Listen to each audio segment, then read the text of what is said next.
భారం వేయకండి సంఘంలో. చదువు రాని వారైతే ఓకే, శ్రద్ధగా వినండి.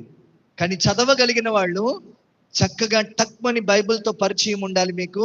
ఇళ్ళకాడ మీ బైబిల్ ఓపెన్ చేస్తే బైబిల్తో మీకు పరిచయం ఉంటుంది. ఇళ్ళకాడ మీరు బిజీగా ఉంటే, ఆదివారం భక్తులుగా బైబిల్ తెరిస్తే మీకు బైబిల్తో పరిచయం లేని కారణంగా చదివేటప్పుడు ఎలా చదువుతారు తెలుసా? నక్కులుగా కక్కులుగా చదువుతారు. అది చదివేయటానికి నీకు అర్థం కాదు, వినే వాళ్ళకి అర్థం కాదు.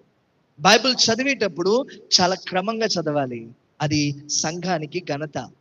రేపొద్దున ఎవరైనా గెస్ట్ స్పీకర్ వచ్చినప్పుడు చదవమన్నప్పుడు కక్కులుగా నక్కులుగా నెత్తిగా చదివితే వీరు ఎక్కడున్నారు రా బాబు అనుకుంటారు వాళ్ళు.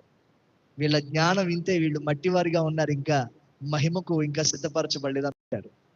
తప్పుగా అర్థం చేసుకునే అది సంఘానికి అవమానకరం. సంఘం ఎప్పుడు కీర్తి ప్రతిష్టతలు కలిగి ఉండాలి.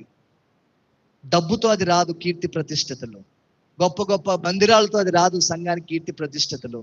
సంఘానికి చక్కటి సౌందర్యం ఒకటి, సత్క్రియలు, నీతి కార్యాలు, దేవుని గురించిన జ్ఞానం. ఈ మూడే సంఘానికి కావాల్సింది. సత్క్రియలు, వారి ప్రేమ, వారి విశ్వాస్యత, వారి త్యాగం అందులో కనపడుతుంది. అందుకనే సత్క్రియలు, పరిశుద్ధుల నీతి క్రియలు, సంఘానికి సన్నని నారపు బట్టలు చాలా అందంగా కనపడుతున్నాయి దేవునికి. అది సంఘానికి పెద్ద బిల్డింగ్ ఉన్నంత మాత్రాన అబ్బో మహిమ కలిగిన సంఘం, అది మనుషులకే, దేవునికి కాదు.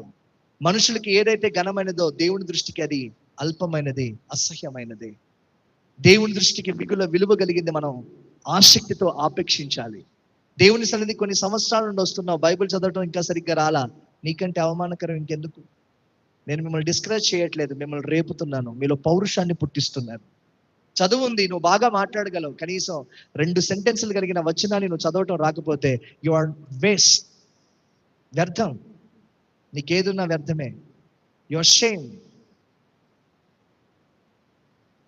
కాబట్టి మనం చక్కగా ఇంటికాడ ఏం చేయాలంటే బైబిల్ను తెరిచి చదివే రీతిగా, అభ్యసించే రీతిగా, క్రమంగా దాన్ని చదివే రీతిగా, అర్థం చేసుకునే రీతిగా ప్రాక్టీస్ చేయాలి. ఎందుకంటే నువ్వు చక్కగా ఈ భూమి మీద ఆయన కొరకు జీవించటానికి ఆయన తెరవబడిన మనస్సు నీ చేతికి వచ్చింది. కాబట్టి దాన్ని చాలా చాలా సీరియస్గా తీసుకోవాలి నువ్వు.